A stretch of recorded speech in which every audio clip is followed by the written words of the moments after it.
Hello friends. आज हम start करने जा रहे हैं बीएससी सेकेंड ईयर का first paper calculus, advanced calculus.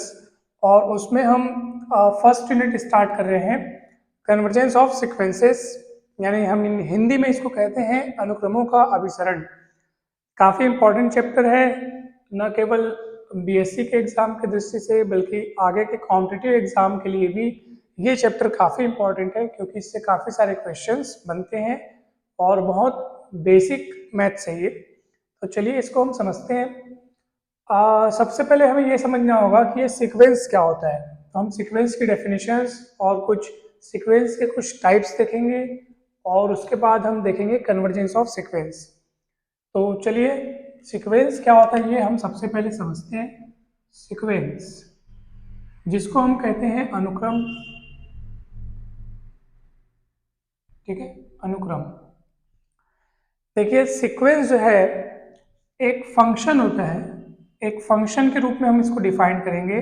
और देखिए जब भी हम फंक्शन को डिफाइन करते हैं तो उसमें दो चीजें बताते हैं कि फंक्शन किस पे डिफाइन किया जा रहा है और आपको रिजल्ट के रूप में क्या प्राप्त हो रहा है। इसका अर्थ यह है कि इसमें डोमेन होता है और एक क्या होता है, रेंज होता है, ठीक है। तो फंक्शन, ऐसा फंक्शन की हम बात करें, ऐसे फंक्शन की बात कर रहे हैं फिलहाल जिसका डोमेन जो है वो सेट ऑफ नेचुरल नंबर्स हो, यानी प्राकृतिक संख्याओं का समुच्चय n, ठीक है। और जो कोडोमेन होगा, कोडोमेन होगा वो होगा set of real numbers r। तो set of real numbers r क्यों लिखे हैं सर यहाँ पे? क्योंकि हम फिलहाल आपको बताने जा रहे हैं वास्तविक संख्याओं का अनुक्रम, वास्तविक संख्याओं का अनुक्रम। तो आप एकदम गौर से सुनिएगा, हम जो आपको बात बताने जा रहे हैं।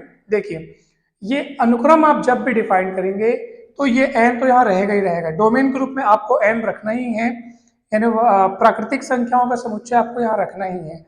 और उधर कोडोमेन के रूप में आप कुछ भी रख सकते हैं, डिपेंड करता है कि आप अनुक्रम किनका परिभाषित करना चाहते हैं, सीक्वेंस किनकी डिफाइन करना चाहते हैं। अगर आप वास्तविक संख्याओं का अनुक्रम परिभाषित करना चाहते हैं तो कोडोमेन के रूप में r रख दीजिए, r वास्तविक संख्याओं का समुच्चय है। अगर आप मान लीजिए किसी फंक्शंस का सीक्वेंस तैयार करना चाहते हैं, फलनों का अनुक्रम तैयार करना चाहते हैं, तो यहाँ फलनों का फैमिली रखना पड़ेगा, फलनों का परिवार रखना पड़ेगा। अगर आप बहुपदों का अनुक्रम तैयार करना चाहते हैं, यानी पॉलिनोमियल्स का सीक्वेंस अगर आप तैयार करना चाहते हैं, तो यहाँ पॉलिनोमियल्स की फैमिली को कोडोमेन के रूप में रखना पड़ेगा। परिमेय संख्याओं का अनुक्रम तैयार करना चाहते हैं, यानी कि सीक्वेंस ऑफ रैशनल नंबर तैयार करना चाहते हैं, तो कोडोमेन के रूप में आप क्यू को रखेंगे, क्यू यानी सेट ऑफ रैशनल नंबर्स। तो डिपेंड ये करता है कि हम सीक्वेंस कौन सी सीक्वेंस के बारे में पढ़ रहे हैं या कौन सी सीक्वेंस हम बनाना चाहते हैं, उसको हम यहाँ रखेंगे। यहाँ n तो फिक्स ही रहेगा, नेचुरल नंबर्स के हिसाब से ही सीक्वेंस में हमको एलिमेंट्स मिलते जाते हैं। जैसे एक एग्जांपल के लिए, अब नेचुरल नंबर में कौन कौन आता है आपका, 1 2 3 चलते जाता है। इसमें डेसिमल्स फ्रैक्शनल्स का कोई रोल नहीं है, जीरो भी इसमें इंक्लूड नहीं होता है। ये पूर्ण प्राकृतिक संख्याओं को ही रखता है जो एक से स्टार्ट होती हैं और आगे बढ़ती हैं और इसका कोई अंत नहीं है, ठीक है। तो ये नेचुरल नंबर्स हो गया और f यहीं से डिफाइन होता है और किस में जाता है, ये r में, क्योंकि हमारा जो अध्याय है, पहला अध्याय है, उसमें हम वास्तविक संख्याओं के अनुक्रम के बारे में ही पढ़ने वाले हैं, इसलिए कोडोमेन के रूप में मैंने r रखा हुआ है, यानी कि सेट ऑफ रियल नंबर्स रखे हुए हैं। अब f1 में डिफाइंड होगा, यानी कि सबसे पहले मतलब f को हम f में हम लोग 1 को लगाएंगे तो वहां का पहला एलिमेंट मिलेगा, s1 मान लेते हैं उसको, ठीक है। फिर f2 में लगेगा तो वहां का दूसरा एलिमेंट मिलेगा, उसको s2 बोल दो। ऐसे ही करते करते करते करते आप fn प्राप्त करेंगे, उसको हम कहेंगे sn। यानी n के स्थान पर आप 1 रखोगे तो s1 मिलेगा, वो सीक्वेंस का पहला पद कहलाएगा। n के स्थान पर 2 रखोगे तो s2 मिलेगा, वो सीक्वेंस का दूसरा पद कहलाएगा। ऐसे ही करके आप आगे बढ़ते जाओगे तो आपके पास आपका सीक्वेंस तैयार होते जाएगा, जिसको हम S1 S2 S3 और आगे चलते जाएगा, nवा पद Sn लिखेंगे और ये आगे चलते जाएगा, है ना। S1 S2 S3 चलते चलते ये सीक्वेंस का पहला पद, सीक्वेंस का दूसरा पद, यानी first term of sequence, second term of sequence, third term of sequence, करते करते ये nth term of sequence, sequence का nवां पद ये चलते जाएगा। अब बोलोगे सर हमेशा जब भी हमको सीक्वेंस लिखना होगा तो हम क्या इतना लंबा बार बार लिखा करेंगे क्या? तो उसका एक संक्षिप्त रूप भी है, शॉर्ट फॉर्म भी है। आप सीक्वेंस को छोटे रूप में भी व्यक्त कर सकते हैं। आप ऐसा कीजिए, इसका जो nवां पद है उसको लिख लीजिए और ऐसे करके सर्पिलाकार कोष्टक लगा लीजिए, यानी कर्ली ब्रैकेट लगा लीजिए। तो ये सीक्वेंस, ये पूरी सीक्वेंस को एक साथ शो करेगा। ये सीक्वेंस को शो करने का शॉर्ट फॉर्म है। ऐसे भी शो कर सकते हैं, कई कई बार ऐसे भी हम शो करते हैं। ऐसे लिख करके कर्ली ब्रैकेट लगाते हैं और देखो ये जो n है उसकी शुरुआत कहाँ से हो रही है? 1 से होनी है और अनंत तक जानी है। तो n बराबर 1 से n बराबर अनंत। तो ये ऐसा लिख के दिखाओ चाहे ना दिखाओ, वो ऐसा ही समझा जाएगा। ये भी सही है, वो भी सही है। अनेक पुस्तकों में ऐसा भी लिखते हैं, अनेक जगहों पर ऐसा भी लिखते हैं। सॉरी, ये सेम हो गया, इससे सेम हो गया। ये ऐसे लिख करके आप छोटा वाला ब्रैकेट लगा दो, है ना। या फिर इसको हम ऐसा भी लिख सकते हैं, एंगुलर ब्रैकेट लगा के। दिख रहा है? ये सभी चीजें एक ही चीज को व्यक्त करती हैं, यही चीजें हैं। लिखने का तरीका अलग अलग है, तो आप लोग घबराइएगा मत। कभी कभी ये वाला सिंबल देखोगे तब भी वो सीक्वेंस को ही शो करेगा, ये भी तब भी वो सीक्वेंस को ही शो करेगा। अब हम एग्जाम्पल्स को देखते हैं। सीक्वेंस आपको डेफिनेशन तो हमने बता दिया, अब एग्जाम्पल्स को देखते हैं। मान लीजिए सीक्वेंस का मान लीजिए कोई सीक्वेंस है s n is equals to 1/n², ठीक है, 1/n²। अब वो सीक्वेंस को अगर हम एक्सटेंडेड फॉर्म में लिखें, ऐसे विस्तारित रूप में लिखें, इस रूप में, तो कैसे लिखेंगे? तो बस कुछ नहीं करना है आपको, n की वैल्यू आप 1 2 3 4 5 रखते जाओ। चलो n की वैल्यू 1 रखोगे तो कितना मिलेगा? तो 1/1² यानी कि 1 इंच मिलेगा। n की वैल्यू 2 रखोगे तो 1/2², n की वैल्यू 3 1/3²। चलते जाएगा चलते जाएगा, और फिर ये n की वैल्यू खुद n रखोगे तो 1/n² भी मिलेगा, और ये चलते जाएगा। तो ये सीक्वेंस का विस्तारित रूप हो गया, ये उसका संक्षिप्त रूप है, दोनों चीजें सेम है। तो बहुत सारे एग्जाम्पल आप ले सकते हो। मान लो मैं लेता हूँ s n is equals to 1/n, तो n का वैल्यू 1 2 3 4 रखते जाओगे तो 1 1/2 1/3 चलते जाएगा। बहुत ही सरल चीजें, घबराने की बात नहीं है। आप कई तरीकों से एग्जाम्पल दे सकते हैं इसका, और बहुत ही ये सरल चीजें हैं, बहुत अच्छी चीजें हैं। सीक्वेंस का डेफिनेशन एक बार मैं फिर से रिपीट करता हूँ, आपको हमेशा याद रखना है। Sequence is a function whose domain is set of natural numbers n and codomain is set of real numbers r. Then this sequence is called sequence of real numbers. Sequence एक ऐसा फलन है जिसका प्रांत यानी कि डोमेन प्राकृतिक संख्याओं का समुच्चय n होगा, तथा जिसका कोडोमेन यानी सह प्रांत जो है वो वास्तविक संख्याओं का समुच्चय होगा, ठीक है। और ये रहा आपके सामने सीक्वेंस। तो आप इसको अच्छे से एक बार चिंतन मनन करेंगे। अब मैं आपको कुछ एग्जांपल्स पे हम दे चुके हैं, ऐसे करके बहुत सारे एग्जांपल्स आप ले सकते हैं। अब हम सीक्वेंस के कुछ और बातों को जानेंगे, ठीक है। इसको मैं मिटाता हूं,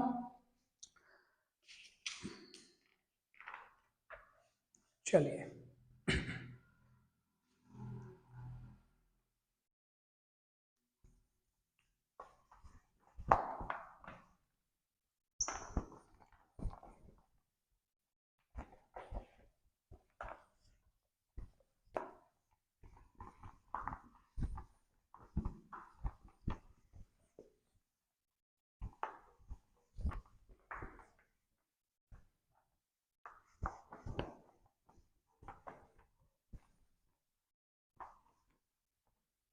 अब हमारा जो अगला टॉपिक है वो है रेंज ऑफ सीक्वेंस।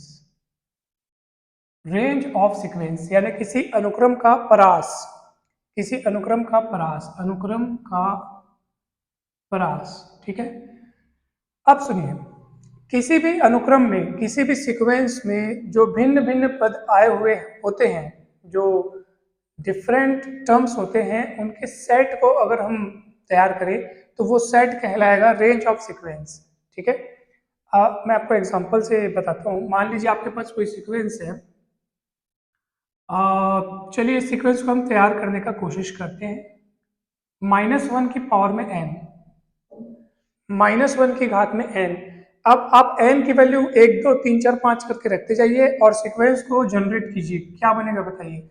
n की वैल्यू का 1 रखोगे तो -1 की घात में 1 यानी -1, n का मान 2 रखोगे तो -1 की घात में 2 सम संख्या है, -1 का स्क्वायर यानी +1, फिर n का मान 3 रखोगे तो फिर -1, ठीक है, फिर +1, फिर -1, तो ये चलते जाएगा, ये क्रम चलते जाएगा, अनवरत ये क्रम चलते जाएगा। अब देखिए, तो सर सीक्वेंस को बनाने के बाद हमको पता चलता है कि इसमें हैं तो वैसे बहुत सारे पद, लेकिन वो बार बार रिपीट हो रहे हैं। कुल मिलाकर अगर मैं पूछूं इसमें अलग अलग कितने पद हैं, तो आप बोलोगे सर इसमें केवल 2 ही पद हैं, 2 ही टर्म्स हैं और वही बार बार रिपीट होते हैं। तो वो अलग अलग टर्म्स कौन है, एक है 1 और दूसरा क्या है -1। तो इसीलिए जब हम इस सीक्वेंस का रेंज सेट निकालेंगे, रेंज ऑफ सीक्वेंस है ना, तो रेंज ऑफ सीक्वेंस एस निकालेंगे तो उसमें केवल और केवल हम शामिल करेंगे -1 और 1 को, ठीक है, क्योंकि इनके अलावा हम इनमें कुछ और भी नहीं देख पा रहे हैं। तो रेंज ऑफ सीक्वेंस की डेफिनेशन यही है कि किसी भी अनुक्रम में आए भिन्न भिन्न पदों के समुच्चय को, set of distinct elements, distinct यानी अलग अलग, ठीक है, जो अलग पद हों, set of distinct elements in a sequence is called range set. तो किसी अनुक्रम में जो भिन्न भिन्न पद होते हैं उनका समुच्चय, तो इसमें है तो वैसे करोड़ों अरबों अनंत पद हैं, इन्फिनाइट नंबर ऑफ टर्म्स हैं, बट वो सब के सब क्या है, रिपीट हो रहे हैं। अलग अलग पदों की संख्या केवल 2 है और वो ये है, इसलिए रेंज सेट ये होगा। चलिए दूसरा देखते हैं और एक आध दूसरा एग्जाम्पल। अब मान लीजिए ये सीक्वेंस है और ये डिफाइंड होता है एन स्क्वायर, मान लीजिए हमने इसको एन स्क्वायर से डिफाइन किया। अब आप इस सीक्वेंस को पहले हम बनाते हैं, एन की वैल्यू रख रख के बनाते हैं। चलिए एन की वैल्यू 1 रखेंगे तो 1 स्क्वायर यानी 1 इंच मिलेगा, एन की वैल्यू 2 रखोगे 2 स्क्वायर यानी 4 हो जाएगा, 3 रखोगे 3 स्क्वायर, चलते जाएगा चलते जाएगा। तो इसका अब रेंज सेट हमको बनाना पड़ेगा। अब रेंज सेट क्या होगा, डेफिनेशन के अनुसार किसी सीक्वेंस में आए हुए भिन्न भिन्न पदों का समुच्चय, यानी सेट ऑफ डिस्टिंक्ट एलिमेंट्स, है ना, सेट ऑफ डिस्टिंक्ट। तो भैया यहाँ पे तो जैसे यहाँ पे रिपीट होने वाला काम चल रहा था, यहाँ पे तो कुछ नहीं है, सारे पद अलग अलग हैं, 1 square 2 square 3 square 4 square 5 square 6 square, सारे के सारे पद अलग अलग हैं, रिपीट नहीं हो रहे हैं। रेंज सेट में हमको सब अलग अलग पदों का समुच्चय तैयार करना पड़ता है, तो देखा जाए तो सब तो अलग अलग हैं, इसी कारण हमको रेंज सेट में पूरा का पूरा लिखना पड़ेगा। तो ये बन गया आपका रेंज सेट ऑफ सीक्वेंस, ठीक है, ये रेंज सेट बोलो या सिंपली आप इसको रेंज बोल दो, सब ठीक है। तो आपको रेंज समझ में आया, तो देख लीजिए रेंज कभी सीक्वेंस के जैसा दिखाई देता है, कभी उससे हट के दिखाई देता है। हट के दिखाई कब देगा, जब टर्म्स रिपीट होंगे। तो वैसे भी ना, ये देखो इसको हम लोग क्या बोलते हैं, रेंज सेट या केवल रेंज, अर्थात ये एक सेट है, ये सेट नहीं है। इसमें बहुत गौर करने वाली बात है, ये सेट है इसलिए हमने एलिमेंट्स के रिपीटेशन को ध्यान नहीं दिया, यानी कि हम रिपीटेशन जैसे -1 बार बार आ रहा है तो हम इसमें -1 बार बार नहीं लिखे हैं, 1 बार बार आ रहा है तो हम 1 बार बार नहीं लिखे हैं, क्योंकि ये एक सेट है। और सेट की जब आप डेफिनेशन पढ़ेंगे तो उसमें एक बात आप जानेंगे कि इसमें एलिमेंट्स को रिपीट करके लिखने का कोई औचित्य नहीं है, कोई मतलब नहीं है। जो एलिमेंट्स रिपीट हो रहे हो तो उनको भी हम बार बार न लिख के सिर्फ एक बार लिखते हैं, ये बात आपको ध्यान रखनी है। दूसरी बात यह है कि जब आप रेंज सेट बनाएंगे ना, जैसे मान लो ये -1 1 है, इसको मैं अगर 1 -1 लिख दूं तो भी कोई मेरे को दिक्कत नहीं होगी, क्योंकि एक सेट है। सेट में एलिमेंट्स के क्रम को भी ध्यान नहीं रखा जाता, क्रम का अदला बदली आगे पीछे चलता है, एक सेट है। अब बोलोगे आप सीक्वेंस में सर टर्म्स को आगे पीछे कर दो, तो वो गलत हो जाएगा। सीक्वेंस एक सीक्वेंस है, सेट नहीं है, सेट से अलग चीज है सीक्वेंस, इस बात को ख्याल करना है। सेट में कौन कौन सी बातें हो सकती हैं, सेट में एलिमेंट्स का रिपीटेशन नहीं लिखा जाता, बार बार एलिमेंट को रिपीट करके नहीं लिखते हैं, और दूसरा क्या है, एलिमेंट्स के क्रम का कोई महत्व नहीं है, आप एलिमेंट्स को आगे पीछे लिख सकते हैं। जैसे कोई सेट है 2 3 4 5, उसी को अगर मैं 3 5 4 2 कर दूं तो दोनों सेट सेम है, ठीक है। अगर मैं 4 4 को 2 बार लिख दूं यहाँ पे, तब भी ये सेट उसी के बराबर है, क्योंकि इसमें रिपीट करने का कोई मतलब नहीं है। तो ये बात आपको अच्छे से जाननी है। इसमें ऑर्डर महत्वपूर्ण इसलिए है क्योंकि ये 1 -1 आप कैसे तैयार किए हो, यहाँ पे आप n की वैल्यू रख रख के तैयार किए हो, यानी हर एक एलिमेंट को जिस निश्चित जगह पे आना चाहिए वहीं रखा हुआ है। एन की वैल्यू के हिसाब से सब तैयार हुआ है, आगे पीछे कर दोगे तो ये एन की वैल्यू के हिसाब से फिट जगह पे नहीं दिखेगा, इसलिए वो गलत हो जाएगा हमारा काम। इसलिए सीक्वेंस में हर एलिमेंट का एक निश्चित जगह होता है, स्पेसिफिक ऑर्डर होता है, सेट में ऐसा जरूरी नहीं है। तो ये आपको बहुत अच्छे से समझ में आ गया होगा रेंज सेट कैसे तैयार करते हैं। अब हम सीक्वेंस के कुछ और बातों को जानेंगे। चलिए मैं इसको मिटा रहा हूँ। जो जो डेफिनेशन हमने आपको बोलकर बताई है वो आप बुक से जरूर इसको फॉलो करेंगे। बुक में देखिएगा आपको बुक में जरूर मिलेगा। लिखने से ज़्यादा समय लगता है, इसे मैं लिखा नहीं हूँ। डेफिनेशन मैं आपको बता दिया हूँ। क्या बताया मैंने, बताइए डेफिनेशन। रेंज ऑफ सीक्वेंस का डेफिनेशन ये बताया मैंने, किसी भी अनुक्रम में आए हुए भिन्न भिन्न पदों के समुच्चय को उसका परास कहते हैं, यानी कि सेट ऑफ डिस्टिंक्ट एलिमेंट्स है ना in any sequence is called range of that sequence. Okay, so अब चलते हैं नेक्स्ट टॉपिक पे।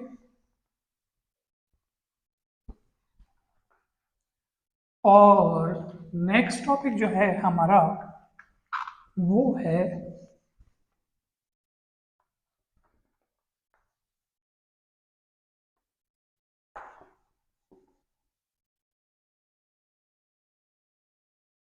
ओके, सो नेक्स्ट टॉपिक है अचर अनुक्रम और परिबद्ध अनुक्रम। ठीक है, ध्यान से देखिएगा। अब हम एक ऐसे सीक्वेंस के बारे में पढ़ रहे हैं जिसका नाम है कांस्टेंट सीक्वेंस, सीक्वेंस या जिसको हम कहते हैं अचर अनुक्रम। अचर नाम में इसका डेफिनेशन छिपा हुआ है। अचर मतलब ऐसे सीक्वेंस, ऐसा सीक्वेंस जिसके टर्म्स जो हैं बदलते ना हो, फिक्स हो। जैसे एक एग्जांपल के लिए मैं आपको बोल दूं Sn इज इक्वल्स टू 5 मात्र, तो इसका अर्थ क्या है सर कि पूरे सीक्वेंस में 5 5 5 5 5 चलते जाएगा। ठीक है, ये मैंने सीक्वेंस तैयार किया है ना, सीक्वेंस तैयार किया है। रेंज अगर मेरे को इसका तैयार करना हो तो मैं केवल 5 लिखूंगा, बार बार नहीं लिखते, रेंज में बार बार नहीं लिखते, ये सीक्वेंस तैयार हो रहा है। तो बोलोगे सर इसमें सीक्वेंस में तो केवल एक ही पद बार बार आ रहा है, यानी बदल ही नहीं रहा है, इसीलिए तो इसका नाम क्या है अचर अनुक्रम, जिसमें मात्र एक ही पद हो, एक ही अलग मतलब एक ही टाइप का पद हो और वही सीक्वेंस के सारे पदों में विद्यमान हो। ठीक है, इसके सिवा कोई दूसरा पद ना हो, यानी कि सीक्वेंस का हर पद एक कांस्टेंट के फॉर्म में होगा। सी यानी कांस्टेंट, एन का रोल नहीं होगा, जो एन पे नहीं, एन के बदलने के साथ नहीं बदलेगा। एन इज इक्वल्स टू 1 रखो, चलो दोनों पक्षों में रखो तो 1, एन इज इक्वल्स टू 1 रखो तो S1 भी आपको C मिलेगा, एन इज इक्वल्स टू 2 रखो तो भी C मिलेगा, बिकॉज उधर एन है ही नहीं। तो जो एन से फ्री हो, एन से मुक्त हो, एन के बदलने से भी जो न बदले, वही आपका अचर अनुक्रम का निर्माण करेगा, कांस्टेंट सीक्वेंस बनाएगा। ठीक है, देखो ना यहाँ पे n इक्वल 1 रखेंगे तो 5 मिलेगा, n इक्वल 2 रखेंगे तब भी 5 मिलेगा, n इक्वल 3 तो भी 5 मिलेगा। सो ये है आपका कांस्टेंट सीक्वेंस। ठीक, अब मैं इसको फिर मिटाता हूँ।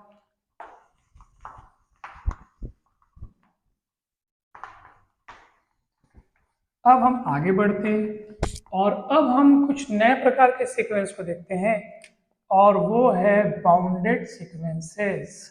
बाउंडेड सीक्वेंस, सीक्वेंस, ठीक है, ध्यान से समझिएगा।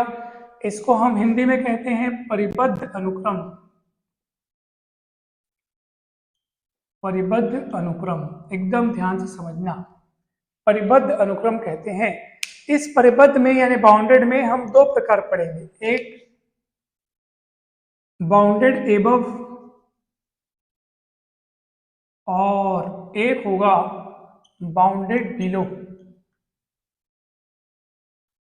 यानी कि बाउंडेड एबव यानी ऊपरी परिबद्ध और ये होगा निम्न परिबद्ध। ठीक है, ऊपरी परिबद्ध और ये निम्न परिबद्ध, ऊपर तरफ से बंधा हुआ, बंधा हुआ, और ये निचले तरफ से बंधा हुआ। तो अब ये हम ये देखते हैं कि ये होते क्या है। बहुत इंटरेस्टिंग है, आपको नाम सुनने में ही मजा आ रहा होगा एकदम, तो काफी इंटरेस्टिंग है ये टॉपिक्स। चलिए देखते हैं। चलिए सबसे पहले हम इसको देखते हैं, बाउंडेड एबव क्या है। देखो जैसे मैंने लिख दिया Sn, ठीक है, तो आप समझ गए, और कर्ली ब्रैकेट लगा दिया, मतलब मैंने पूरे सीक्वेंस को यहाँ पे शो कर दिया। मैं बताया था ना, सीक्वेंस ऐसे लिखने का मतलब आपने पूरे सीक्वेंस को शो कर दिया। आप चाहे ऐसे लिखें, ऐसे लिखें, ये पूरा ये विस्तारित रूप हो गया, डिटेल्ड फॉर्म हो गया, और ये उसका शॉर्ट फॉर्म हो गया। तो ये सीक्वेंस बाउंडेड एबव कहलाएगा। ठीक है, सीक्वेंस में लिखता हूं definition, sequence s n is set to be bounded above if there exist मतलब हम किसी संख्या का, किसी चीज का अस्तित्व बताने जा रहे हैं। तो if there exist a real number m, m क्या है? रियल नंबर है, इसलिए इसको बिलोंग्स टू आर करके लिखना पड़ेगा। If there exist a real number m such that, इस प्रकार की होगा कि सीक्वेंस के सारे पद, बोलो कि सर आपने एस एन लिखा है, एस एन मतलब तो केवल एनवा पद हुआ, सारे के सारे, तो सारे के सारे बताने के लिए यहाँ पे हम कुछ लिखेंगे, देखना। तो सीक्वेंस के सारे पद उस संख्या m से या तो छोटे होंगे या तो ज्यादा से ज्यादा उसके बराबर हो सकते हैं। m से बड़ा इस सीक्वेंस का कोई भी पद नहीं होगा। तो ये बात सच होगी सारे के सारे पदों के लिए, यानी कि हम लिखेंगे बाजू में for all n belongs to capital N, यानी कि सेट ऑफ नेचुरल नंबर्स। यानी कि अब इसको आप ध्यान से समझिएगा। देखो हम सिंबॉलिक फॉर्म में लिखते हैं, गणित में जितना ज्यादा हो सके ना हम सिंबल्स का इस्तेमाल करते हैं, तो जिससे परिभाषा और अच्छे से दिखने लगती है। तो देखिए, अब इस लाइन को मैं एक बार और अच्छे से बताता हूँ, हिंदी में बताता हूँ। कोई भी अनुक्रम बाउंडेड एबव यानी ऊपरी परिबद्ध, ठीक है, कोई भी अनुक्रम ऊपरी परिबद्ध कहलाता है यदि एक वास्तविक संख्या कैपिटल M नाम की एक वास्तविक संख्या आपको अगर मिल जाए, ऐसी कुछ संख्या जिसका मतलब मिल जाए मतलब हम देयर एग्जिस्ट, यदि एक वास्तविक संख्या कैपिटल M का अस्तित्व इस तरीके से हो कि वो संख्या सीक्वेंस के समस्त पदों से क्या हो, बड़ी हो, या ज्यादा से ज्यादा सीक्वेंस के पदों के बराबर हो, तब भी चलेगा। यानी कि सीक्वेंस का कोई भी पद उस संख्या m से बड़ा नहीं होना चाहिए। एग्जाम्पल दूंगा, अभी सब बहुत सारे एग्जाम्पल दूंगा, तो चिंता ना करो। तो हम यहाँ पे क्या लिखे, for all n belongs to n, इसका मतलब क्या है, n में कौन होता है, नेचुरल नंबर में कौन होता है, 1 2 3 4 होता है ये सब, और n बिलोंग करता है, यानी कि n इज इक्वल्स टू 1 के लिए भी ये बात सच होनी चाहिए। यानी सीक्वेंस का पहला पद भी उस संख्या, जिस संख्या की बात कर रहे हैं हम, उससे छोटा होना चाहिए या ज्यादा से ज्यादा बराबर होना चाहिए। और n बिलोंग्स टू n, और इसमें 2 भी शामिल है, यानी n इज इक्वल्स टू 2 के लिए भी ये बात सच होनी चाहिए। h2 भी m से लेस देन इक्वल टू होना चाहिए, यानी सीक्वेंस का दूसरा पद भी उस संख्या से छोटा होना चाहिए या ज्यादा से ज्यादा बराबर होना चाहिए। और यही बात सच होगी सीक्वेंस के nवें पद के लिए और उससे आगे के पदों के लिए भी। फॉर ऑल लिख दिया हमने, यानी कि इन सभी चीजों के लिए, इन सभी संख्याओं के लिए जो सीक्वेंस के सारे पद तैयार होंगे, पहला दूसरा तीसरा चौथा nवा और उसके आगे का भी पद, वे सब के सब इस m से छोटे होने चाहिए। तो आप अगर थोड़ा ऊपर सोचें तो क्या ऐसा नजर नहीं आ रहा है कि m एक बाउंड्री है, m एक ऐसा बंधन है कि सीक्वेंस का कोई भी पद उससे आगे बढ़ा नहीं है, उससे अंदर ही है। यानी कि m एक अपर बाउंड्री है। अपर क्यों? क्योंकि सीक्वेंस के सारे पद उससे छोटे हैं, तो m को ही हम उस सीक्वेंस का कहेंगे अपर बाउंड। क्या कहेंगे? अपर बाउंड, यानी ऊपर तरफ से ऊपरी परिबंध कहेंगे, ऊपरी परिबंध, अपर बाउंड, ऊपरी परिबंध। समझ में आ रहा है? ऊपरी परिबंध, देखो परिबंध कहेंगे, परिबंध यानी कोई हम संख्या को बता रहे हैं, और उस सीक्वेंस को, ये जो सीक्वेंस तैयार होगी S1 S2 वाली, उस सीक्वेंस को हम कहेंगे ऊपरी परिबद्ध। ऊपरी परिबद्ध, तो फर्क है, परिबद्ध शब्द हम लोग सीक्वेंस के लिए इस्तेमाल कर रहे हैं, और जो संख्या है जो जिससे कि सीक्वेंस के सारे टर्म्स छोटे या बराबर मिल रहे हैं, उस संख्या को हम कहेंगे ऊपरी परिबंध, upper bound, and that sequence is said to be upper bounded. ठीक है, जो m के द्वारा बंधी हुई है, बाउंडेड है। तो और ये सब लिखने का तरीका है, ठीक है, आप इनको शब्दों में भी लिख सकते हैं, कई पुस्तकों में शब्दों में लिखा होता है कि sequence is said to be bounded above, यानी कि कोई सीक्वेंस ऊपरी परिबद्ध कहलाती है यदि एक वास्तविक संख्या m का अस्तित्व इस प्रकार होगी। तो आप इस बात को शब्दों में भी लिख सकते हैं, और मैंने इस रूप में लिखा है, वो भी चलेगा, ये भी चलेगा, सब सही है। तो ये क्या लिखा है अपन ने, if there exist m belongs to r, यानी अस्तित्व हो किसी एक वास्तविक संख्या जिसका नाम m है, बिलोंग्स टू r बता दिया, मतलब m को हम वास्तविक संख्या बता रहे हैं। ठीक, अब हम इसके एग्जाम्पल्स के पीछे भागते हैं। चलिए एग्जाम्पल्स के पीछे भागते हैं। तो इसका एग्जाम्पल मैं आपको देना चाहता हूँ बहुत ही सरल वाला, और वो सरल वाला एग्जाम्पल है, मान लीजिए एग्जाम्पल नंबर पहला। इस सीक्वेंस पर सब विचार करते हैं। चलिए 1/n पर विचार करते हैं, 1/n पर। आप एक काम कीजिए, देखिए अगर आपको और ज्यादा कुछ समझ में ना आए तो कुछ मत कीजिए, आप उस सीक्वेंस को पहले विस्तारित रूप में लिखिए। विस्तारित रूप में लिखने का अर्थ आप n की वैल्यू 1 2 3 4 चलाते जाइए। n की वैल्यू 1 रखोगे तो 1/1 यानी 1 मिलेगा, n की वैल्यू 2 रखोगे तो 1/2 1/3 और ये मिलते जाएगा मिलते जाएगा। अब आप एकदम गौर से सीक्वेंस को चेक करिए कि इसके पद बढ़ रहे हैं कि घट रहे हैं, या और किसी प्रकार का इनमें चेंजेस आ रहे हैं, उसको परखिए, गौर से देखिए। ये 1 है, अगला वाला पद 1/2 हो गया यानी छोटा हो गया 1 से, अगला वाला तो 1/3 हो गया और छोटा हो गया। तो आपके मन में एक आइडिया आ जाएगा कि सर जैसे जैसे हम सीक्वेंस में आगे बढ़ते जा रहे हैं इसके पद क्या होते जा रहे हैं, छोटे होते जा रहे हैं। तो ऑब्वियस ये बात है कि जब आगे चलते जाने पर सीक्वेंस के पद छोटे होते जा रहे हैं तो इसका अर्थ ये है कि जो सबसे पहला वाला पद है वही सबसे बड़ा पद है। इसका मतलब मैं ये बात आसानी से सीख सकता हूँ क्या, कि सीक्वेंस का कोई भी पद, सीक्वेंस का कोई भी पद एक से बड़ा नहीं है, या तो सब एक से छोटे हैं या ज्यादा से ज्यादा कोई एक ऐसा भी है जो एक के बराबर है और वो स्वयं 1 है। सीक्वेंस का पहला पद बस एक के बराबर है क्योंकि वो खुद एक है, और बाकी सारे पद तो एक से छोटे हैं, इसलिए लेस देन इक्वल्स टू हम लिख देते हैं। लेस देन इक्वल्स टू मतलब सीक्वेंस के सारे पद एक से छोटे हों, एक के बराबर भी हैं चलेगा, लेकिन कोई भी पद ऐसा नहीं है जो 1 से भी क्या हो, बड़ा हो जाए। तो ये पूरी बात यहाँ फिट हो रही है। m के रूप में हमको 1 दिखने लग गया सर, m के रूप में 1, m की बात वही थी ना, m कौन था कि सीक्वेंस के सारे पद उससे छोटे या बराबर हो, और उसी रूप में हमको कौन दिखाई दे रहा है अभी, 1 दिखाई दे रहा है सर। 1 से बड़ा इस सीक्वेंस के अंदर कोई पद नहीं मिलेगा, इस बात की पूरी गारंटी है, क्योंकि आगे चलते जाने से सीक्वेंस के पद छोटे होते जा रहे हैं।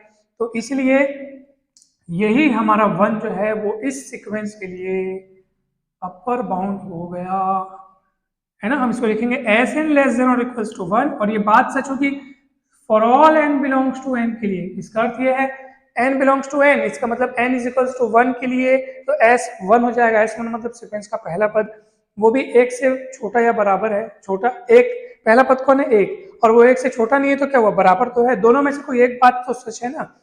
और n इज इक्वल टू 2 रखोगे तो ये हो जाएगा s2, s2 मतलब सीक्वेंस का दूसरा पद, तो दूसरा पद कौन है 1/2, 1/2 और 1 के बीच क्या रिश्ता है कि 1/2 1 से छोटा है, तो ये बात सच है। उनके बीच जो लेस देन और इक्वल टू यानी छोटा है या बराबर है, तो सच है 1/2 1 से छोटा है, छोटा या बराबर है, दोनों में से एक बात सच होनी ही चाहिए सारे पदों के बीच और 1 की तुलना करने के समय, ठीक है।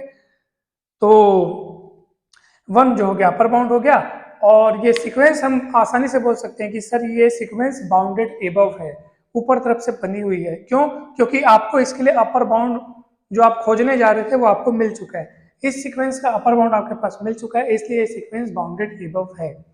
ठीक, अब देखिए और एग्जाम्पल मैं आपके सामने रखता हूं, बहुत इजी है। दूसरा एग्जाम्पल है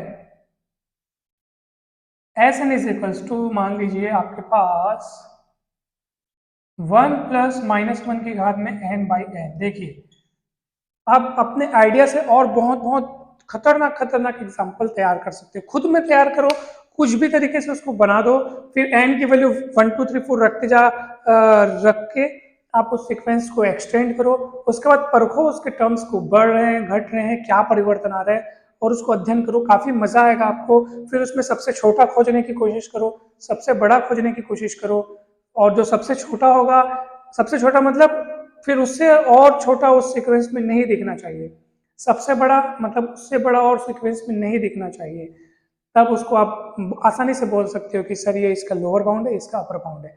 कभी कभी ऐसा भी होता है कि लोअर बाउंड और अपर बाउंड के रूप में ऐसी संख्या चुन ली जाती हैं जो उस सीक्वेंस में हो ही ना, मैं उसका भी एग्जांपल अभी दूंगा, फिलहाल हम इसको देखते हैं।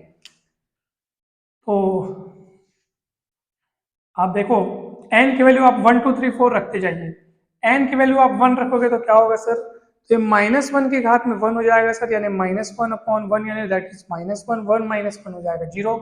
अब n की वैल्यू 2 रखो आप, तो n की वैल्यू 2 रखोगे तो -1 का वर्ग यानी 1, 1/2 प्लस 1 यानी 3/2 हो जाएगा, 3/2 हो जाएगा। n की वैल्यू आप अगर 3 रखोगे तो -1 की घात में 3 यानी -1 और अपॉन में 3, तो ये कितना हो जाएगा देखो, 1 -1/3 यानी 2/3 हो जाएगा। ठीक है, n की वैल्यू अगर आप 4 रखोगे तो ये 1/4 हो जाएगा प्लस 1 यानी कि ये हो जाएगा 5/4, और आगे आपको मिलते जाएगा। अब आप गौर से देखिए, एकदम उसको परखिए हो क्या रहा है कुल मिला के।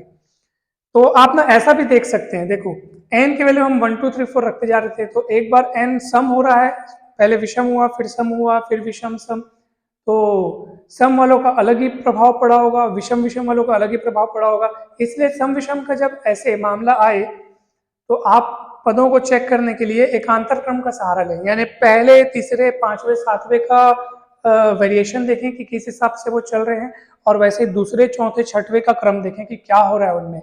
चलिए हम देखते हैं। एक काम करता हूँ, 1 2 3 4 रखा हूँ, मैं एक और रख के देख लेता हूँ। एन की वैल्यू मान लो 5 रखता हूँ मैं, तो 5 रखूंगा तो क्या होगा, 5 फिर विषम संख्या हो जाएगी, विषम संख्या होने जाने से फिर ये माइनस हो जाएगा, कुछ और ही चेंजेस आएंगी, तो ये हो जाएगा 1 - 1/5, तो ये हो जाएगा 4/5। ठीक है, देखो ना कितना सुंदर हमको यहाँ पे मिल रहा है, 3/2, 2/3, 5/4, 4/5। अब हम देखते हैं, तो पहले ना हम वेरिएशन देखते समय पहले तीसरे पांचवें सातवें इनको लेते हैं, क्योंकि ये सब कैसे मिले थे, जब n विषम संख्या थी, यानी n जब ऑड नंबर था तब हमको ये टर्म्स तैयार हुए थे। तो उनमें एक अलग बदलाव देखने को मिलेगा, एक समान बदलाव देखने को मिलेगा, और n जब सम था तो हम उनको भी चेक कर लेते। चलो, ये 0, 3/2, 2/3, 5/4, 4/5, ये 0 है, ये 1.5 है, ये 0.6 है। ठीक है, 0.6 है, 0.66 आएगा, ये 5/4 यानी 1.25 आएगा, सवा आएगा, सवा 1.25। ठीक है, और ये 4/5 यानी 0.8 आएगा। मतलब आप देख रहे हैं कि चलो मैं यहाँ पे एक बार और लिखता हूँ मैं। ठीक है, नीचे वाला हिस्सा आपको दिख रहा होगा बोर्ड में, यहाँ लिखता हूँ, यहाँ पे 0, 3/2 यानी हो गया आपका 1.5। ठीक है, 2/3 यानी हो गया 0.66, 5/4 यानी हो गया 1.25, सवा सवा सवा दूनी ढाई, ढाई दूनी 5, इसलिए 5 को 4 से भाग करोगे तो सवा मिलेगा 1.25। 4/5 यानी हो गया 0.8। तो आप देखो ना, 0 से 1.5 यानी बढ़ गया, बढ़ने के बाद घट गया, 1.5 से 0.66 घट गया, फिर बढ़ गया, फिर घट गया, तो ये वेरिएशन मिलना ही था ना। क्यों नहीं मिलता, क्योंकि n तो सम विषम होते जा रहा था, ये साला माइनस प्लस होते जा रहा था, तो आपको तो ये बढ़ना घटने वाला क्रम मिलना ही था। इसलिए आप एक काम कीजिए, पहले तीसरे पांचवें को चेक कीजिए, 0 और उसके बाद 0.66, उसके बाद 0.8, ये क्या हो रहा है देखो, बढ़ रहा है कि नहीं हो रहा है, देखो 0, 0.6, 0.8 बढ़ रहा है, हल्का हल्का बढ़ रहा है। आइए अब इसमें देखते हैं, 1.5, 1.25, फिर देखो ना कम हो गया, फिर आगे ये वाला और कम हो जाएगा, और कम हो जाएगा, यानी कि हम देख रहे हैं कि पहला तीसरा पांचवा वाले को देख रहे हैं तो वो कंटिन्यूअसली बढ़ रहा है, और अगर हम दूसरे चौथे छठवें को देख रहे हैं तो वो कंटिन्यूअसली घट रहा है। तो जो घट रहे हैं उनमें से सबसे बड़ा वाला 1.5 हुआ, और जो बढ़ रहे हैं उनमें से सबसे छोटा हुआ 0। बात को रिपीट करना, ठीक है। इसलिए इसलिए हम इनमें से अगर सबसे बड़ा देखें, बाउंडेड एबव देखें, तो हमको इसमें सबसे बाउंडेड एबव जो है, जो अपर बाउंड जिसको हम कहने जा रहे हैं, अपर बाउंड जो है 1.5 मिलेगा, यानी 3/2 होगा, और लोअर बाउंड जो इसका वो क्या होगा, 0। लोअर बाउंड, जैसे अपर बाउंड खोज रहे हैं, अपर बाउंड मतलब कि हाँ उस पद से बड़ा सीक्वेंस का और कोई पद ना हो, तो वैसे ही आप लोअर बाउंड भी तैयार कर सकते हैं, यानी ऐसी संख्या जिससे छोटा उस सीक्वेंस में और कोई भी ना मिले, तो इसको हम क्या कहेंगे, लोअर बाउंड कहेंगे। उसकी डेफिनेशन भी दिखा देता हूँ, ये बस पासा पलट जाएगा और कुछ नहीं है। तो अब मैं आपको लोअर बाउंड की, लोअर बाउंडेड बिलो सीक्वेंस का डेफिनेशन बताना चाहता हूँ। तो देखो क्या चेंजेस आएंगे, sequence is said to be bounded, above की जगह बिलो आ जाएगा, एबो यानी ऊपरी तरफ से बंधा हुआ, बिलो यानी निचले तरफ से बंधा हुआ। If there exist, capital M use करते थे, इसको हम स्मॉल एम कर देते हैं। सच दैट, अब से इसमें हम क्या लिखेंगे, अभी क्या था, जब बाउंडेड एबव था तो हम ऐसी संख्या खोजने चले थे कि जिससे सीक्वेंस के सारे पद उस संख्या से छोटे हों या बराबर हों। अब हम ऐसी संख्या खोज रहे हैं कि जिससे सीक्वेंस के सारे पद उस संख्या से बड़े हों या बराबर हों, यानी अब हमको सबसे छोटी से छोटी संख्या खोजनी है ताकि हम ये आसानी से दिखा सकें। ठीक, और फिर ये सारी बातें जस्ट पलट जाएंगी, स्मॉल एम इधर आ जाएगा, सीक्वेंस के टर्म्स उधर आ जाएंगे, आप उसको आसानी से लिख सकते हैं। और जिस स्मॉल एम की हम तलाश करेंगे उसको हम बोलेंगे, जैसे इस कैपिटल एम को क्या बोलते थे, अपर बाउंड, तो स्मॉल एम को बोलेंगे लोअर बाउंड। ठीक है, निचला परिबद्ध या निम्न परिबद्ध। अब इस एग्जाम्पल में कोई मेरे को बता सकता है कि हाँ चलो ये वाले एग्जाम्पल में, इस एग्जाम्पल में आप देखो जो लोअर बाउंड है वो जीरो दिख रहा है। क्यों जीरो को लोअर बाउंड देख रहे हो, क्योंकि जीरो से छोटा टर्म इस सीक्वेंस में और कभी तुमको मिल नहीं सकता। और 3/2 को आप अपर बाउंड क्यों बोल रहे हो, क्योंकि 3/2 यानी कि 1.5 वही है, उससे बड़ा टर्म हमको इस सीक्वेंस में और कहीं नहीं मिल सकता, क्योंकि 1.5 से टर्म्स छोटे होते जा रहे हैं और जीरो से टर्म्स क्या होते जा रहे हैं, आप देखो ना बढ़ते जा रहे हैं। जीरो से बढ़ रहा है, इसका मतलब जीरो से छोटा अब नहीं मिलेगा। 1.5 से क्या हो रहा है, कम होते जा रहा है, इसका मतलब 1.5 से जीरो से छोटा होते जा रहा है, गलत, जीरो से टर्म्स बड़े होते जा रहे हैं, इसका मतलब जीरो से छोटा अब मिलेगा नहीं, और 1.5 से छोटा होते जा रहा है, इसका मतलब 1.5 से बड़ा अब कभी मिलेगा नहीं। तो इस बात को आप ध्यान रखेंगे। अब हाँ, अब एक बहुत महत्वपूर्ण बात मैं आपको बता रहा हूं, किसी भी सीक्वेंस का अपर बाउंड लोअर बाउंड क्या होता है ये आप अच्छे से समझ चुके हो, एकदम अच्छे से समझ चुके हो। अब एकदम खास ये वाली बात सुनना कि ये जरूरी नहीं कि किसी सीक्वेंस का अपर बाउंड या फिर लोअर बाउंड या दोनों उस सीक्वेंस में शामिल हों, ये जरूरी नहीं है। ठीक है, यानी कि ऐसा भी हो सकता है कि सीक्वेंस का अपर बाउंड जो संख्या आप चुन के बता रहे हैं वो सीक्वेंस में शामिल ही ना हो, ऐसा भी हो सकता है, या लोअर बाउंड के केस में भी ऐसा हो सकता है। तो चलिए मैं आपको बताता हूँ कि ये कैसे हो सकता है। अब इन डेफिनेशंस को मैं मिटाता हूँ और ये एग्जाम्पल्स हमारे सामने वैसे भी तैयार बैठा है, हम उसी एग्जाम्पल में आपको ये बातें आसानी से समझा सकते हैं।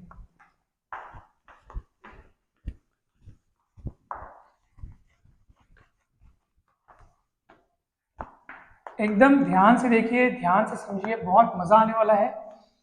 चलिए वो एग्जाम्पल हमारे सामने लिखा हुआ है, सब इस एग्जाम्पल को गौर से देखिए, एकदम अच्छे से देखिए, 1/n को अच्छे से देखो।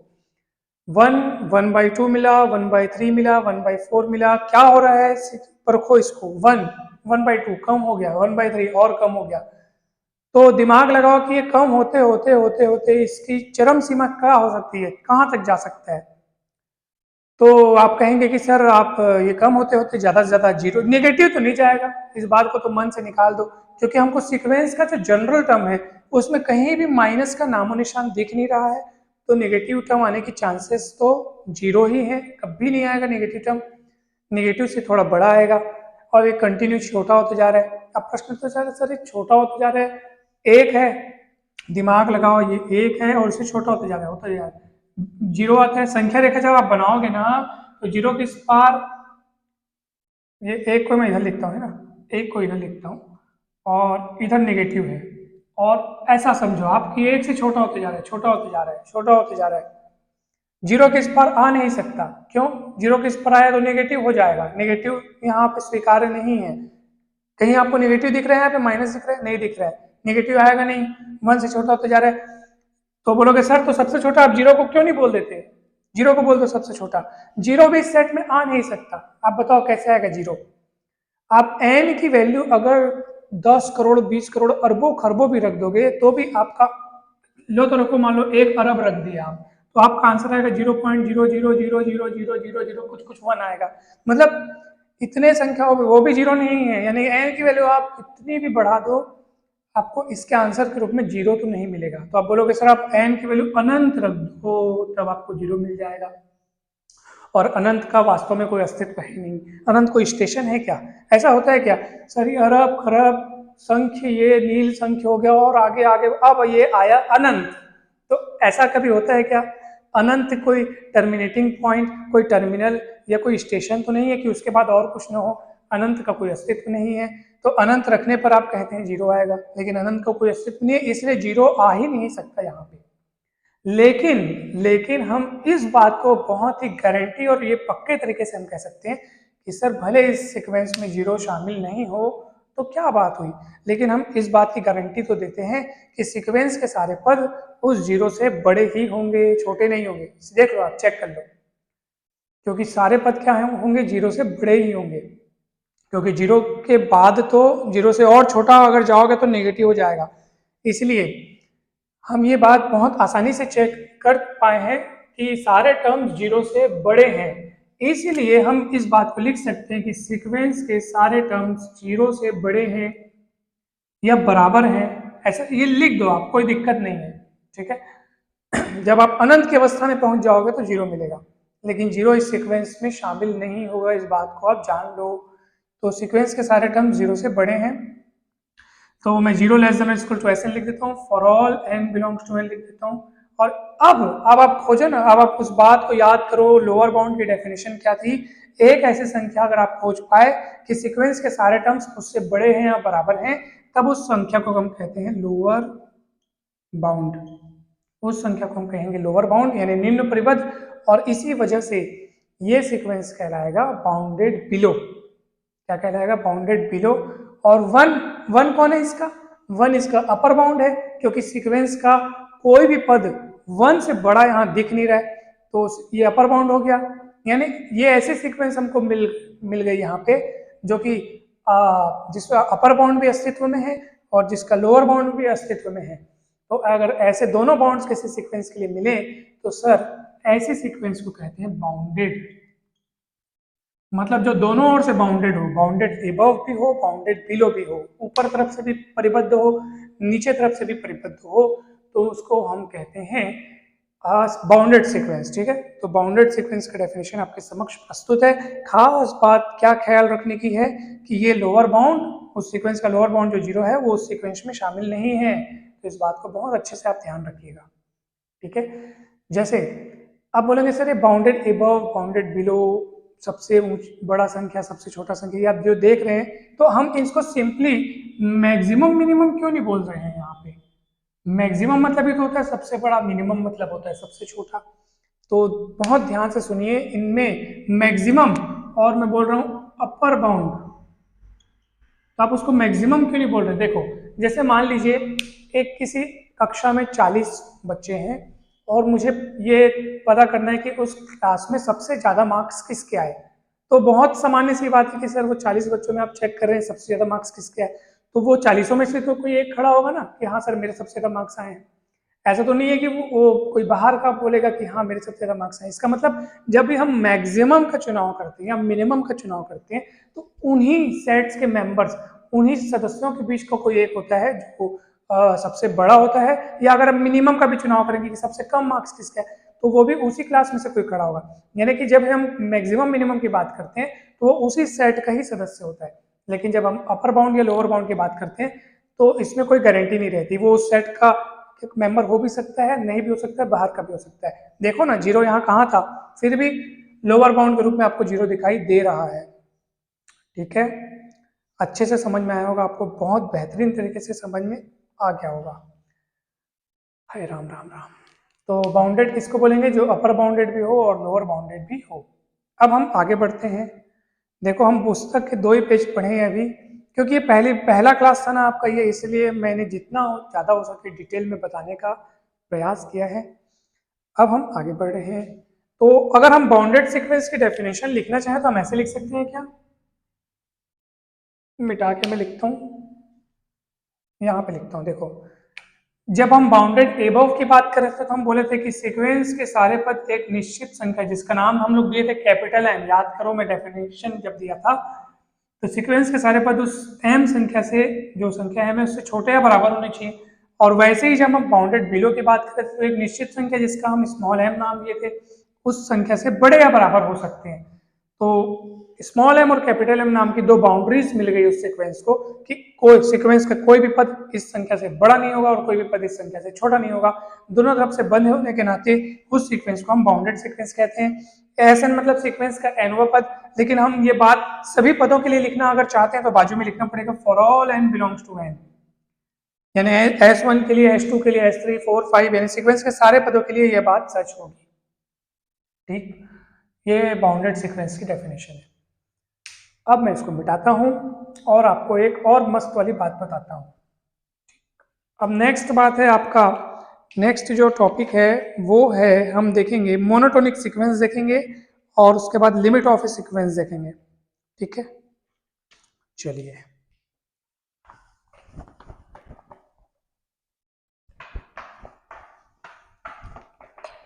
मोनोटोनिक सीक्वेंस और लिमिट ऑफ ए सीक्वेंस, या मैं एक काम करूंगा अभी मोनोटोनिक सीक्वेंस बता देता हूँ, नहीं तो वीडियो एकदम ज्यादा लंबा हो जाएगा, क्योंकि लिमिट ऑफ सीक्वेंस को मैं फिर वैसे ही डिटेल से बताने का सोच रखा हूँ माइंड में, क्योंकि लिमिट ऑफ सीक्वेंस एक नया टॉपिक है काफी आपके लिए, आप पहली बार सब पढ़ रहे हैं, तो मैं चाहता हूँ कि उसको इतना अच्छे से डिटेल करके बताऊँ आपको पहली बार में वो समझ में आ जाए, फिर कभी उस पर कोई डाउट ना हो, क्योंकि इसकी डेफिनेशन थोड़ी अलग है, थोड़ी टफ टाइप की है, तो मैं उसको एग्जाम्पल से समझाने का प्रयास करूंगा।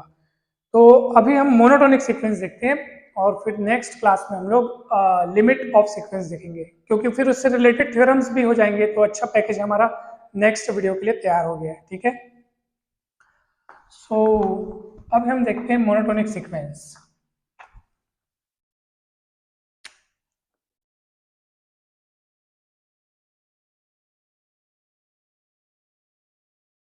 और इसको हम हिंदी में बोलते हैं एक दिष्ट अनुक्रम।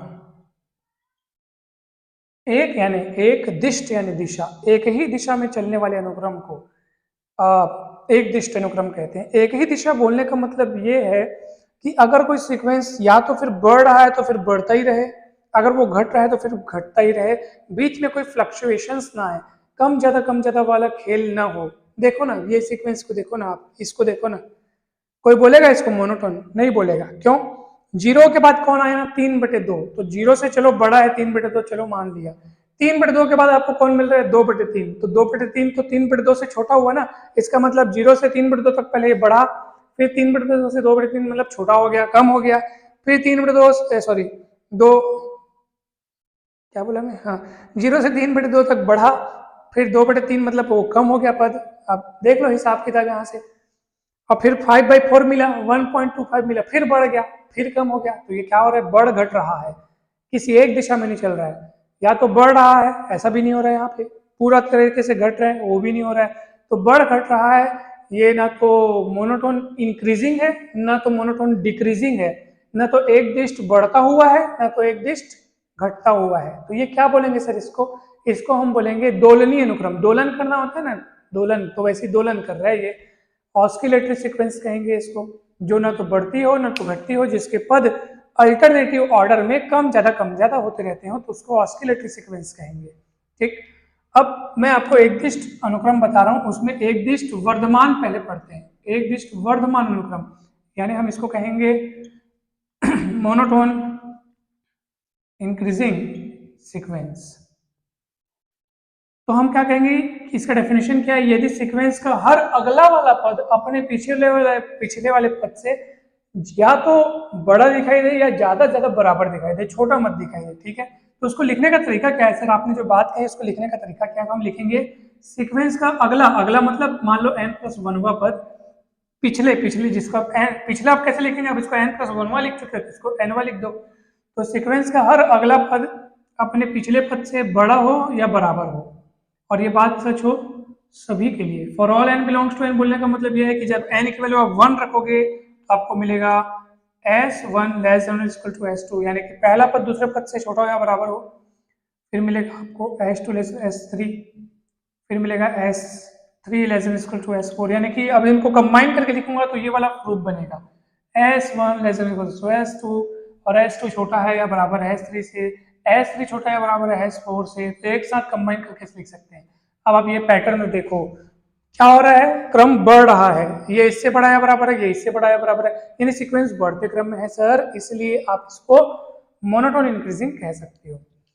जैसे मैं एक एग्जांपल लेता हूं, आप देखना 2 2.1 2.11 2.11111, गौर से देखो क्या हो रहा है। ये बोलोगे सर लगभग लगभग बराबर तो है, वन नहीं भैया बराबर नहीं है, 2.11 2.1 से बड़ा ही है, 2.111 2.11 से बड़ा है, मोनोटोन इंक्रीजिंग है ये, बल्कि बल्कि इसमें बराबर होने की भी गुंजाइश नहीं है। अब देखो ना, एक मैं आपको एक मस्त वाला सीक्वेंस और बता रहा हूँ, 1 1 2 3 4 4 4 5 और ये आगे चलते जा रहे हैं। अब प्रश्न ये उठता है कि सर ये मोनोटोन इंक्रीजिंग है कि नहीं है। तो देखो 1 के बाद क्या मिला, 1 कहाँ बढ़ा, लेकिन घटा भी तो नहीं ना, इसलिए हम उसको डिक्रीजिंग तो नहीं कह सकते, मोनोटोन इंक्रीजिंग ही है ये। ठीक है, देखो इसमें गुंजाइश है, अगला पद पिछले पद से बराबर हो या बड़ा हो। तो अगला पद पिछले पद से बड़ा नहीं है तो क्या वो बराबर तो है, 2 1 से बड़ा मिला, 3 2 से बड़ा मिला, 4 3 से बड़ा मिला, 4 4 4 तीन बार इक्वल हो गए, बढ़े नहीं लेकिन घटे भी नहीं, बराबर रहे। इसको आप मोनोटोन इंक्रीजिंग बहुत आसानी से आप कह सकते हो। तो बोलोगे सर इंक्रीजिंग बोल रहे हैं और बढ़ नहीं रहा है, तो इसीलिए हम इसको इंक्रीजिंग बोल रहे हैं, क्योंकि ये घट नहीं रहा है। बात को थोड़ा समझिए, घट नहीं रहा है इसलिए हम इंक्रीजिंग बोलेंगे, क्योंकि देखो ना 5 भी तो मिल रहा है 4 के बाद, बढ़ा ना। अब देखो, अब इसमें इसीलिए ना ये बराबर होने और न होने के कारण हम इसमें एक और टर्म एक्स्ट्रा जोड़ते हैं, और वो जोड़ते हैं strictly strictly monotone increasing. Strictly मतलब स्ट्रिक्ट रूप से हर अगला पद पिछले पद से बड़ा ही होना चाहिए।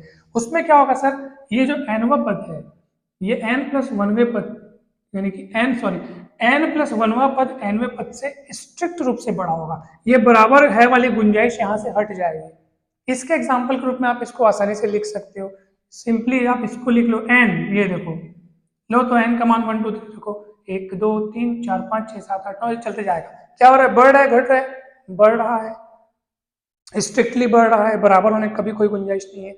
इसको आप मोनोटोन क्या बोलोगे, स्ट्रिक्टली मोनोटोन इंक्रीजिंग, दृढ़ता एक दिष्ट वर्धमान, और इसको भी आप बोल सकते हो दृढ़ता एक दिष्ट वर्धमान। इसको दृढ़ता नहीं बोल सकते, क्यों नहीं बोल सकते दृढ़ता, क्योंकि इसमें बराबर भी आ गए ना, दृढ़ता मतलब हर अगला पिछले से बड़ा ही होना चाहिए। तो ये दृढ़ता है एक दिष्ट वर्धमान नहीं है तो क्या हुआ, एक दिष्ट वर्धमान तो है, यानी स्ट्रिक्टली मोनोटोन इंक्रीजिंग नहीं है तो क्या हुआ, मोनोटोन इंक्रीजिंग तो है, डिक्रीजिंग जो नहीं है तो वो इंक्रीजिंग की श्रेणी में आएगा। ठीक ऐसे ही आप जस्ट मेरी पूरी बातों को आप जस्ट पलट दो, बड़ा है को छोटा है कर दो, तो वो मोनोटोन डिक्रीजिंग की डेफिनेशन बन जाएगी। आशा है आप अच्छे से उसको समझ लेंगे। बस उसमें ये सीक्वेंस अभी क्या, और अभी हम किस पे चर्चा कर रहे हैं, बढ़ते बढ़ते पे चर्चा कर रहे हैं, उस समय हमको घटते घटते पे चर्चा करनी पड़ेगी। तो देखो एग्जांपल आपके सामने है, 1 1/2 1/3 1/4 क्या हो रहा है, सीक्वेंस के पद क्रमशः घटते जा रहे हैं, सीक्वेंस के टर्म्स कम होते जा रहे हैं। बहुत बेस्ट एग्जाम्पल है आपका ये मोनोटोन डिक्रीजिंग सीक्वेंस का। ठीक है, मोनोटोन डिक्रीजिंग सीक्वेंस का बेस्ट एग्जाम्पल है। डेफिनेशन के समय आप इसको पलट देना, पलट सब, ये जो बड़ा है वो छोटा ही हो जाएगा, फिर इसमें भी स्ट्रिक्टली आ जाएगा, स्ट्रिक्टली में आप ये इक्वल टू वाला हटा देते हैं, सिर्फ स्ट्रिक्टली वाला साइन लगेगा। इसको देख के बताइए कि ये स्ट्रिक्टली मोनोटोन डिक्रीजिंग है कि या सिर्फ मोनोटोन डिक्रीजिंग है, यानी एक दिष्ट दृढ़ता है एक दिष्ट। अच्छा, जैसे इसको अपन वर्धमान बोलते थे, वर्धमान, इसको बोलेंगे हासमान, हासमान जो कम होता हो। तो ये दृढ़ता हासमान है कि सिर्फ हासमान है, आप देखो इसको, तो बराबर होने की कभी गुंजाइश नहीं है। एन की वैल्यू बदलते जाओगे तो ये टर्म्स भी बदलते जाएंगे और छोटे होते जाएंगे, क्योंकि एन नीचे है ना सर वहां पे। तो यह दृढ़ता एक दिष्ट हासमान, दृढ़ता एक दिष्ट हासमान ये अनुक्रम है, यानी मोनोटोन स्ट्रिक्टली मोनोटोन डिक्रीजिंग। ठीक है, स्ट्रिक्टली मोनोटोन डिक्रीजिंग सीक्वेंस है ये। सो ये पूरी बातें हुई सीक्वेंस से रिलेटेड, सीक्वेंस के कुछ टाइप्स हुए, एग्जांपल्स भी हुए, बहुत सारी अच्छी अच्छी बातें हुई। और कुछ अब मैं नेक्स्ट क्लास में आपको बताऊंगा, एक नोट अभी हम आपको बता देते हैं, और फिर सीक्वेंस की लिमिट को हम नेक्स्ट क्लास में देखेंगे। मैं कुछ यहाँ पे बात लिखता हूँ, उसका प्रूफ कि वो हुआ कैसे, ये आपको तैयार करना, ये आपका टास्क है। और वो टास्क आपसे तभी पूरा होगा जब पहले पूरी चीज़ों को आप रिवाइज करेंगे, अच्छे से चिंतन मनन करेंगे, तब आपसे वो चीज़ बनने लगेगी। मुझे एक बात बताइए, बाउंडेड सीक्वेंस की डेफिनेशन मैंने क्या बताई अभी? बाउंडेड बोलने का मतलब ये है कि सर वो दोनों ओर से बाउंडेड हो, बाउंडेड एबव भी हो और बाउंडेड बिलो भी हो, तब हम उस सीक्वेंस को कहते हैं बाउंडेड। ठीक है, और बाउंडेड सीक्वेंस की डेफिनेशन क्या है कि सर उसके लिए एक अपर बाउंड मिलना जरूरी है और लोअर बाउंड मिलना जरूरी है for all n belongs to N. ठीक है, तो ये तो बेसिक डेफिनेशन हो गई, लेकिन एक थ्योरम नंबर 1 भी दिया हुआ है आपके बुक में, आप देखिएगा सेकंड पेज में ही, कि कोई सीक्वेंस बाउंडेड तब कहलाएगी यदि आपको एक वास्तविक संख्या के, जिसका नाम के है, इस प्रकार मिल जाए कि आप लिख सकें sequence mod of s n less than और इक्वल्स टू के। और ये बात सच हो सबके लिए, फॉर ऑल एन बिलोंग, लिखा है for all n belongs to N, यानी कि सीक्वेंस के सारे पदों के लिए कौन सी बात सच हो कि उनका मॉड उस निश्चित संख्या के से क्या हो, छोटा या बराबर हो। तो ये कैसे हुआ, ये आपका टास्क है, ये आप पढ़ के आएंगे, डाउट होगा तो जरूर पूछेंगे। थ्योरम 1 में दिया हुआ है, और ये आगे हम इस्तेमाल भी करेंगे बहुत सारे थ्योरम्स और बहुत सारे टॉपिक्स में हम इस्तेमाल करेंगे कि अगर कोई सीक्वेंस बाउंडेड है तो हम ये वाला चीज लिख सकते हैं कि उस सीक्वेंस का जो मॉड है, nth टर्म का मॉड जो है वो लेस देन और इक्वल्स टू क्या हो, उस संख्या, कोई एक संख्या मिलनी चाहिए, रियल नंबर, वास्तविक संख्या मिलनी चाहिए कि उससे हम छोटा दिखा सकें। तो इसको बहुत इंपॉर्टेंट कंसेप्ट के रूप में आप ध्यान रखेंगे। समय अभाव के कारण मैं इसका प्रूफ नहीं बता पा रहा हूँ, काफी समय हो गया है, दूसरा काम भी करना है। तो आप एक काम कीजिए, आप इसका प्रूफ देखिए और इसको अच्छे से रिवाइज कीजिए घर में। कल मैं आपको लिमिट ऑफ सीक्वेंस के बारे में बताऊंगा। सो कैसा लगा आपको वीडियो, आप सब बताएं मुझे, कमेंट करके बताएंगे, और कहीं भी कोई डाउट हो तो उसको पूछेंगे। और वीडियो अच्छा लगा हो तो जरूर लाइक करेंगे, और वीडियो को शेयर भी करना है अपने फ्रेंड्स के साथ, जो फ्रेंड्स इन टॉपिक्स को पढ़ना चाह रहे हैं, ढूंढना चाह रहे हैं, अगर वो नहीं पढ़ पा रहे हैं तो आप उन फ्रेंड्स को भी शेयर कीजिए। और चैनल को अगर आपने अभी तक सब्सक्राइब नहीं किया है तो सब्सक्राइब भी कीजिए। देखो मैं आपके लिए कितनी मेहनत कर रहा हूँ, तो आप भी चैनल को सब्सक्राइब करें। चैनल थोड़ा सा बढ़ेगा तो मुझे बहुत ज़्यादा इंस्पिरेशन मिलेगी, मोटिवेशन मिलेगी, और मैं अभी जैसे आधा एक घंटा मेहनत कर पा रहा हूँ तो मैं ज़्यादा मेहनत करूँगा और ज़्यादा मेहनत करूँगा। सो मेरे द्वारा की गई मेहनत आपके द्वारा शेयर किए गए वीडियोस के डायरेक्टली प्रोपोर्शनल है, समानुपाती है। ठीक है, तो आज का वीडियो समाप्त करते हैं। बहुत बहुत धन्यवाद। आप सभी का दिन शुभ हो, आप सभी खुश रहें, स्वस्थ रहें, मस्त रहें। Thank you.